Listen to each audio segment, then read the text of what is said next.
지난 한 세기 동안 세계 많은 사람들이 주목을 받았던 것들이 있는데 그 중에 대표적인 단어가 있습니다. 바로 다름 아닌 spirituality, 바로 영성입니다.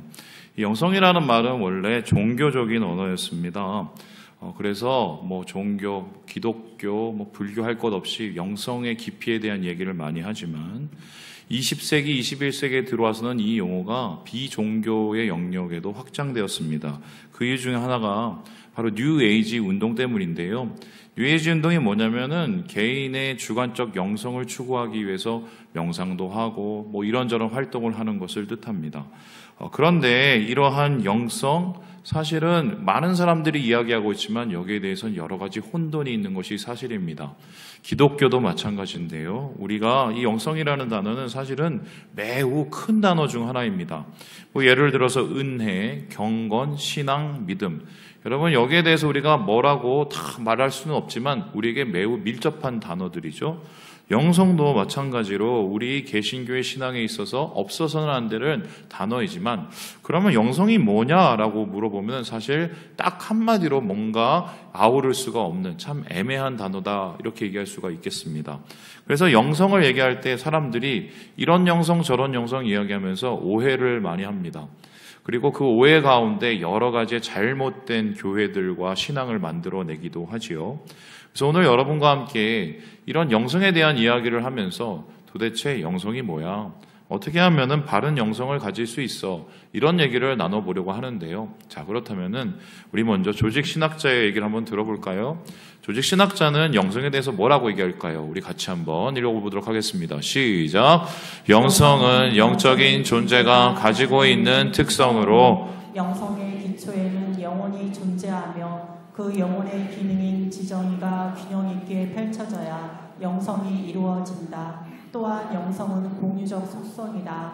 영혼을 가진 인간은 영이신 하나님과 영성을 통해 교제하고 교통할 수 있다. 그러므로 영성의 충만함이란 하나님과 얼마나 교제하고 사귀는지로 결정된다. 이 글이 굉장히 어렵지만 중요한 단어가 몇 가지가 있습니다. 바로 하나님이 영이시라는 것과 우리도 영혼이라는 것입니다. 그러니까 하나님이 영이시다, 우리도 영혼이니까 영적으로 어떻게 해요? 교통을 하게 되지요. 그래서 영성이라는 말은 바로 하나님과의 관계를 뜻하는 단어라고 이야기를 할 수가 있습니다. 보통 신학자들은 그 영성을 우리가 하나님께서 우리를 만드실 때 하나님의 형상을 따라 만드셨다고 하지 않습니까? 그 형상으로 생각하는 경우가 많은데 어찌됐건 우리는 하나님과 이 영성이라는 것을 통해서 교제하고 또한 신앙을 성장시켜 나간다. 이렇게 얘기할 수가 있겠습니다. 여러분 이렇게 말씀하시면 머리에 팍팍 오시나요? 안 오죠. 그래서요 하나님께서도 이렇게 가르치시고 싶었지만 사실 이스라엘 백성들한테 영성을 제대로 알려줄 수가 없었습니다.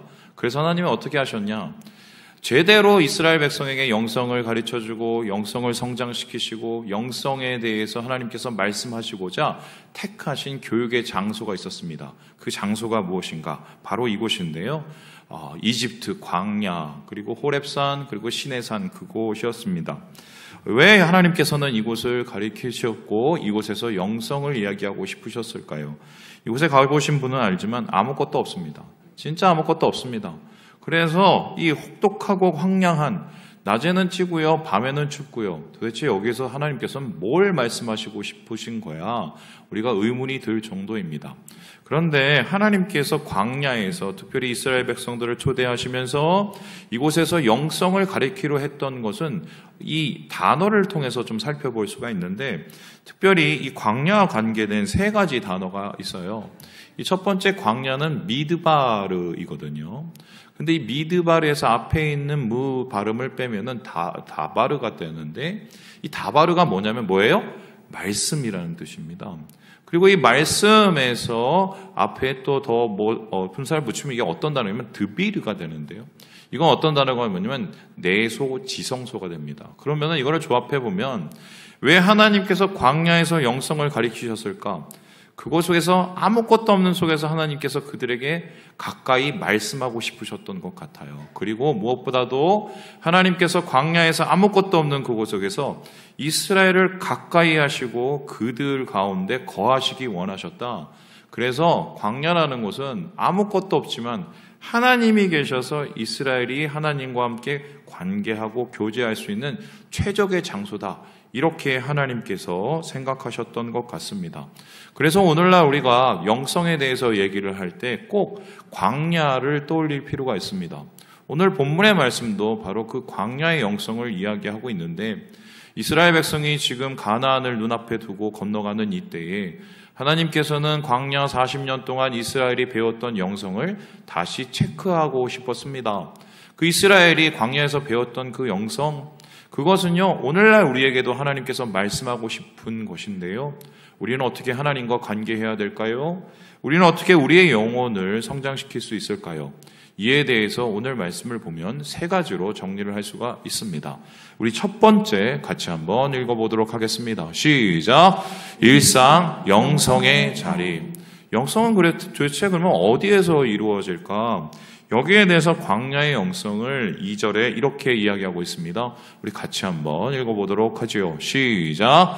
내 하나님 여호와께서 이 40년 동안에 내게 광야길을 걷게 하신 것을 기억하라. 이는 너를 낮추시며 너를 시험하사 내 마음이 어떠한지 그 명령을 지키는지 지키지 않는지 알려 하시니라.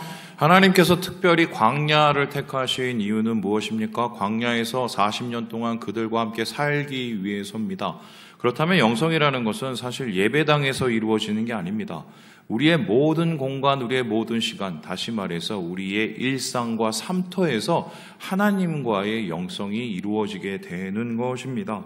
자, 그렇다면은 우리의 생각이 좀 달라지게 됩니다. 예전에는 영성이 좋아지기 위해서 용하다는 기도 원장님 찾아가고 아니면 되게 좋다는 어디 공동체 찾아가고 그랬는데 하나님은 별로 그럴 생각이 없으신 것 같습니다. 오히려 우리의 삶터, 우리의 일상에서 만나기 원하신다. 그래서 정확하게 말하면은 하나님이 원하시는 것은 우리가 신부잖아요. 하나님이 신랑이잖아요. 주말 부부가 아니에요. 여기 계신 분들 중에 하나님과 주말 부부로 사시는 분들은 이제는 좀 바꾸셔야 됩니다. 매일매일 동행하고 동거하고 주님과 같이 살을 맞대고 사는 것이 바로 하나님께서 원하시는 영성의 자리다.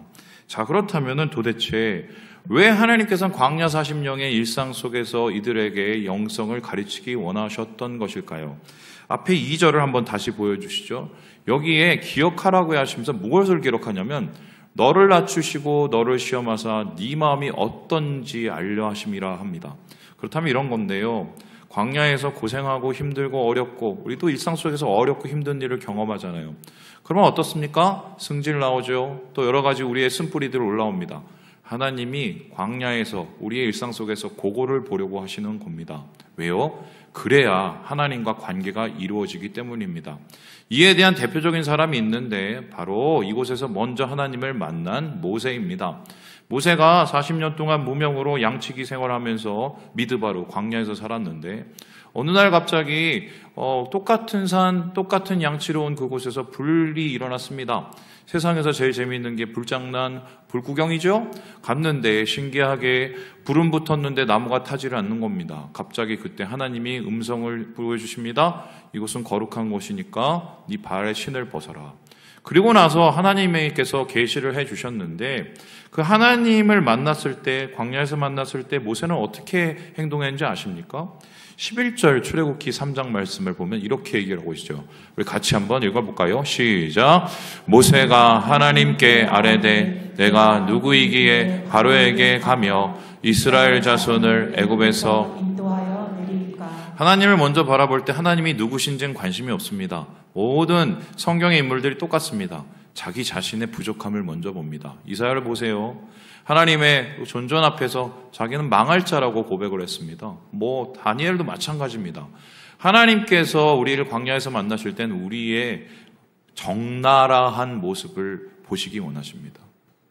왜 그렇다면 좋은 모습도 있는데 왜 적나라한 모습을 하나님께서 보시면서 그곳 속에서 영성을 가르치기 원하실까? 뒤이어서 모세는 하나님께서 말씀하시는 이 말씀을 듣게 되는데요. 12절의 말씀도 같이 한번 읽어보도록 하겠습니다. 시작!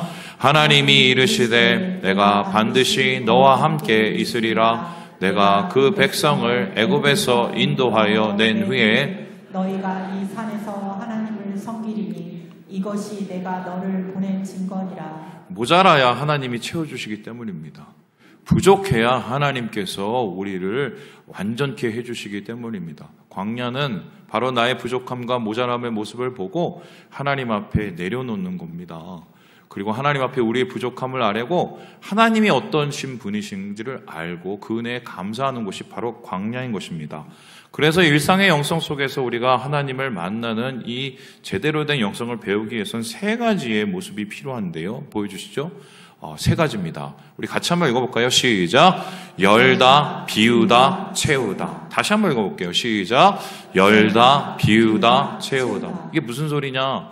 하나님을 우리가 만나기 위해서 우리의 삶 속에서 모든 공간에서 만나기 위해서 뭘 합니까?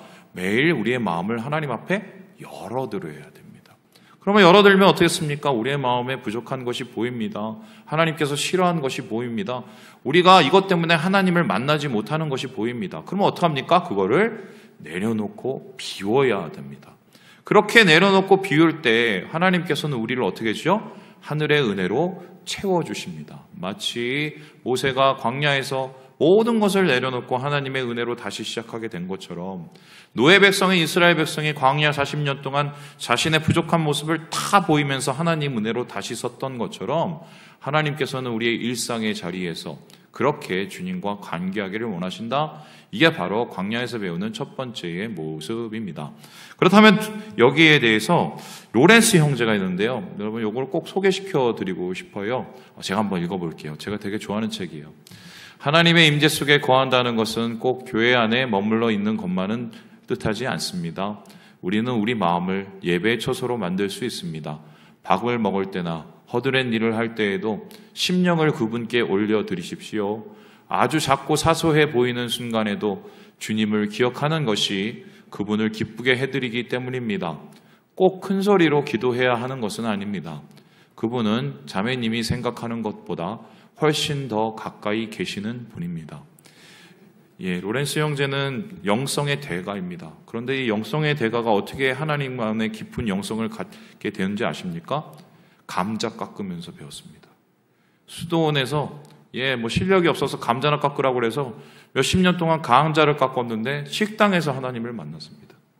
그리고 그의 영성을 배우기 위해서 여러 사람들이 문의를 해오면 자신의 감자 깎는 얘기를 해줍니다.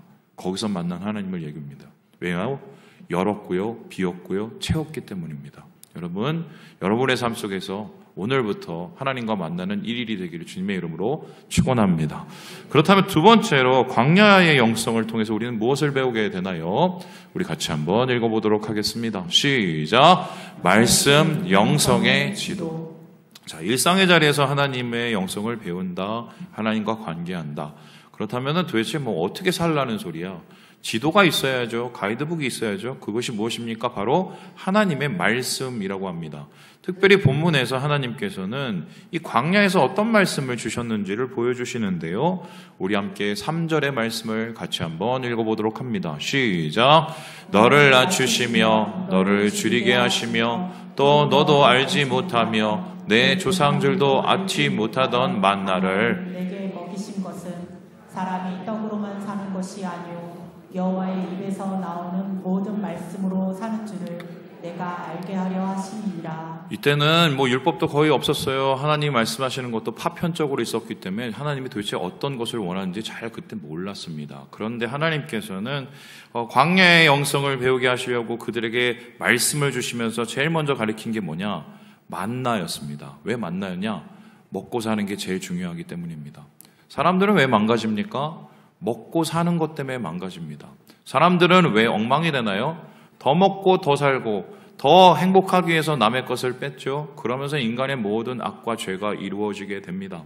이것 속에서 하나님께서는 하나님만의 생존 방식을 가르쳐 주셨습니다. 그건 뭐예요? 하나님께서 하늘에서 만나를 주시는데 그 만나를요, 이 사람들이 하루치만 받을 수 있었습니다.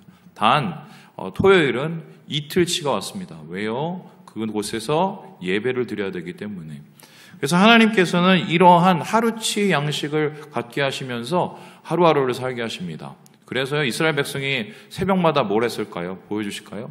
바로 아침에 이 니콜라스 푸세온 보면요, 나가서 땅에 떠돌리는 뭔가를 줍고 그걸 가지고 떡 만드는 게 시작이었습니다. 하나님께서 말씀하신 대로 와 진짜 주셨네, 약속 지키셨네, 그럼 나도 하나님 약속 지켜야지. 오늘뿐만, 내일도 하나님이 주실 거야. 이러면서 하나님과 함께 동행하는 법을 배우고 하나님을 신뢰하는 법을 배워가게 되는 거죠. 그런데 우리가 세상을 살아가다 보면은 예수 믿는다고 하면서 하나님 의지하고 신뢰하면서 살아가느냐? 그렇지 않을 때가 많이 있습니다. 여러분, 특별히 노년에 계시는 분들, 사실은 부모로서 참 좋은 일을 많이 하시고 이때껏 고생하셨는데 자식보다 더 믿는 것이 있습니다. 뭐죠? 통장 계좌입니다. 왜냐하면은 그게 훨씬 더 확실하기 때문입니다. 근데 하나님께서는 물론 우리의 마음을 아시죠. 그러나 그것보다도 더 주님을 의지하고 주님의 뜻대로 살기를 원하십니다.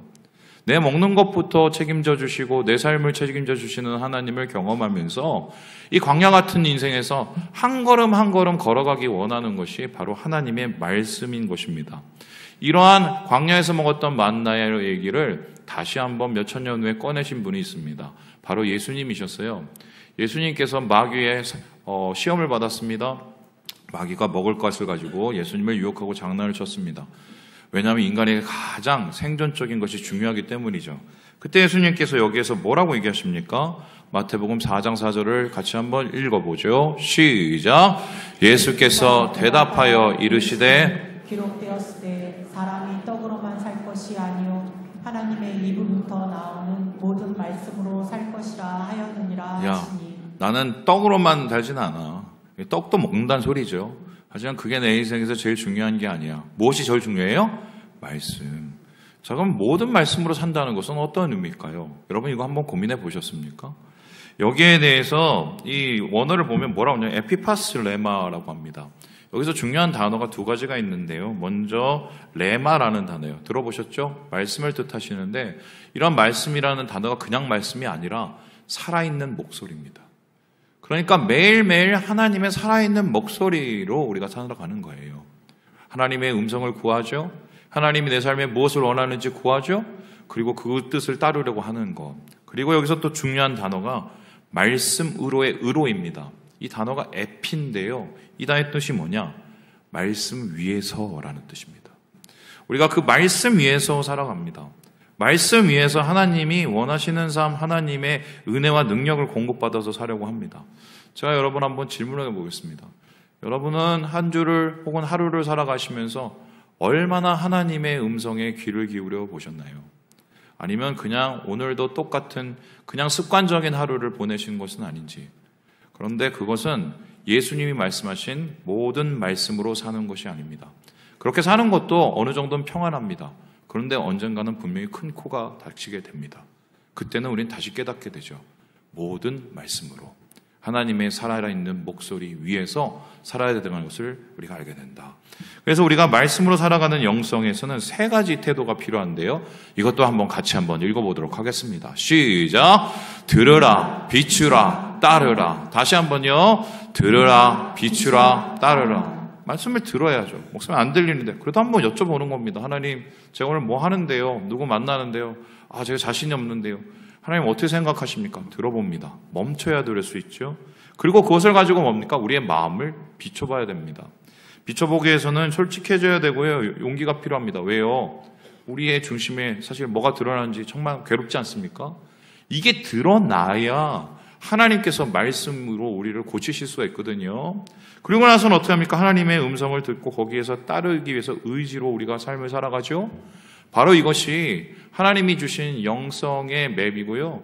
이러한 맵을 쫓아서 우리는 그 내비를 쫓아서 오늘 하루를 살아가는 것을 주님이 광야에서 가르치셨다. 이것이 오늘 우리가 배우는 두 번째 광야의 영성입니다. 그렇다면 마지막으로 광야를 통해서 배우는 영성은 무엇일까요? 우리 같이 한번 읽어보도록 하겠습니다. 시작! 공동체 영성의 완성. 일상의 자리에서 주님과 동행하면서 나에 있는 것을 다 내려놓으면서 주님으로 채우면서 말씀 위에서 우리 살아갑니다. 그리고는 이 영성에는 분명한 목적지가 있습니다. 그 목적지는 뭐냐? 성경을 아무리 뒤져봐도 여기에 대해서는 한 가지밖에 얘기를 하지 않습니다. 바로 공동체입니다. 진짜일까요?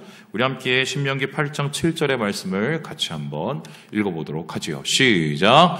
내 하나님 여호와께서 너를 아름다운 땅에 이르게 하시나니 그곳은 골짜기든지 산지든지 시내와 분청과 샘이 흐르고.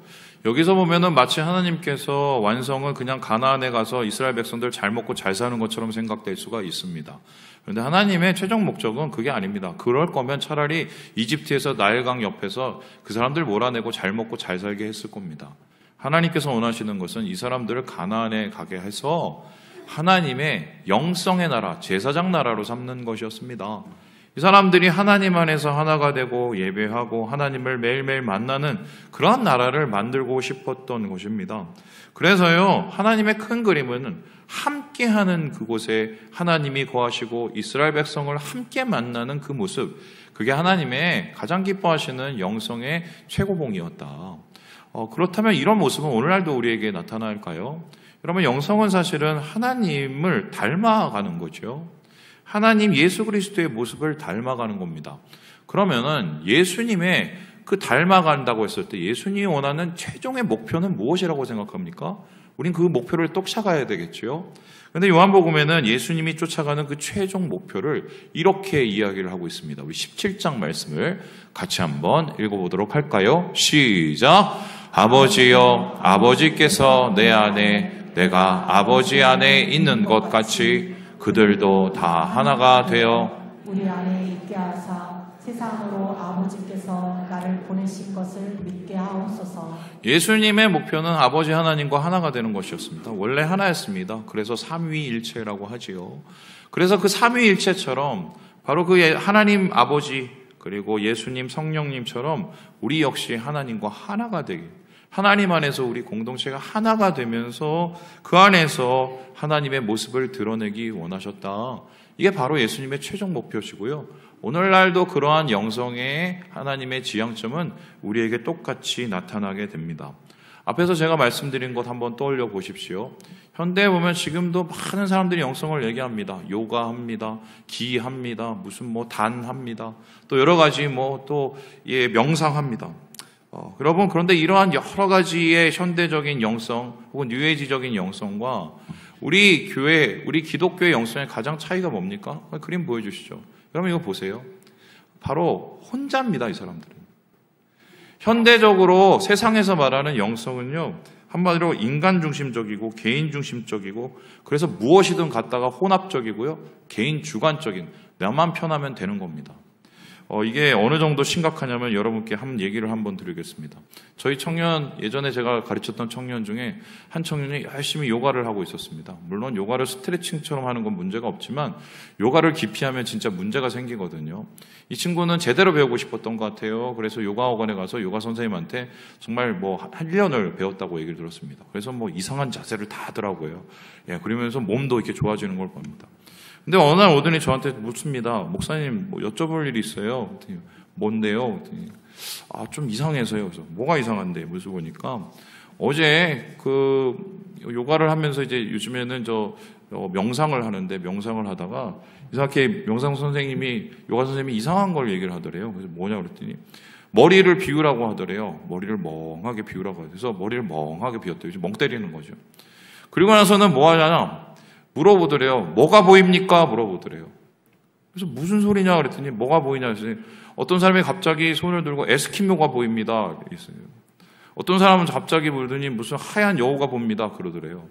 그래서 그 명상 선생님이, 요가 선생님이 뭐라고 했냐면, 자, 그것을 이제 마음에 받아들이십시오. 이렇게 얘기하더랍니다.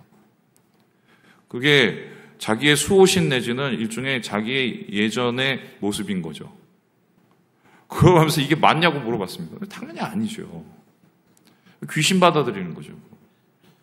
소위 말해서 개인 주관적이고 개인적인 삶의 끝에는 그런 모습들이 나타나 있어요. 나만 좋으면 땡. 그런데요, 우리가 믿는 종교는, 우리가 믿는 기독교의 영성은 그것과는 완전히 다릅니다. 우리는 개인 영성도 중요하지만 그것보다 훨씬 더 중요하게 여기는 것이 공동체의 영성입니다. 그래서 여기에 대해서 김규보 교수님은 이렇게 얘기를 하는데요. 우리 같이 한번 읽어보도록 할까요? 시작. 현대의 영성이 자기 주관적 경험을 강조하는 것과 달리 성경적 관점의 영성은 언제나 단계적이다. 인간은 언약적 존재로서 하나님과의 수직적 언약 관계와 이웃과의 수평적 언약 관계 안에 있기 때문이다. 그러므로 그리스도인의 참된 영성은 언제나 공동체의 적이다. 성도는 한 공동체를 구성해 각자의 은사대로 섬기고 서로 위로하고 돌보며 건강한 공동체를 이룰 수 있어야 한다. 한마디로 기독교 영성의 최종 목표는 하나님이 원하시는 공동체가 되는 것입니다. 자, 그런데 이게 쉽나요? 정말 쉽지 않습니다. 목사도 어렵습니다. 자, 제가 말씀드리지만 목사도 싫어하는 사람이 있습니까? 없습니까? 있어요. 예, 미워하는 사람도 있고요. 목사는 사람이니까요. 그런데 공동체가 돼야 돼요. 우리 성도님들은 어떻습니까? 나는 좀 제대로 신앙을 해보려고 하는데 저 인간 때문에 내가 교회만 오면 아주 그냥 될 게 없어. 난 진짜 개인적으로 그냥 집에서 혼자 조용히 예배드리고 아니면 그냥 조용히 있다가 조용히 가고. 여러분 그렇게 되면 되게 좋을 것 같죠. 해보세요 한번. 되나. 하나님이 원하시는 건 그거 아니에요. 예수님이 이 땅에 오셔서 3년 반 동안 공생애 동안 뭐 하셨습니까? 물론 뭐 사람들도 고치고 뭐도 다 했지만 제일 중요한 사역 하나를 했습니까? 뭐죠? 제자들과 함께 매일 먹고 자는 거였어요. 그리고 예수님께서 세상을 떠나가시는 날 맨 마지막에 한 게 뭡니까? 자기 배신할 제자들 발 씻어주는 거. 잘 씻고 도망가. 그리고 예수님께서 부활하셔서 제일 먼저 하신 게 뭡니까? 제자들 다시 찾아오는 겁니다. 그래서요, 하나님이 원하시는 하나님을 닮아가는 모습은요, 우리가 공동체 안에서 공동체를 포기하지 않고 하나님처럼 되려고 하는 겁니다. 하나님처럼 되는 게 뭐냐요? 여러분, 하나님 은혜 원하시잖아요. 은혜를 누군가에게 베풀 수 있어야 돼요. 하나님께 용서받기 원하시잖아요. 우리 공동체 안에서 누군가를 용서하기를 원하셔야 돼요. 여러분, 하나님 안에서 힘과 능력 얻기 원하지 않습니까? 우리가 공동체에 어렵고 힘든 사람에게 격려하고 응원하는 일들, 거기에 하나님이 계시기 때문이에요. 자, 말씀을 마치려고 합니다. 하나님이 가장 기뻐하시는 구절, 성경 구절, 저는 이 말씀이라고 생각하는데요. 단연 우리 같이 한번 너무 좋아하는 말씀인데 읽어보고 마무리해 보겠습니다. 시작. 너의 하나님 여호와가 너의 가운데 계시니 그는 구원을 베푸실 전능자이시라. 그가 너로 말미암아 기쁨을 이기지 못하시며 너를 잠잠히 사랑하시며 너로 말미암아 즐거이 부르며 기뻐하시리라 하리라. 여기서 말하는 너는 지지리도 말 안 듣는 이스라엘 백성들이었어요.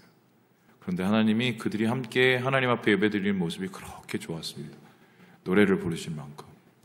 하나님이 우리를 그렇게 사랑합니다. 우리를 통해서 그렇게 영광받기 원하십니다.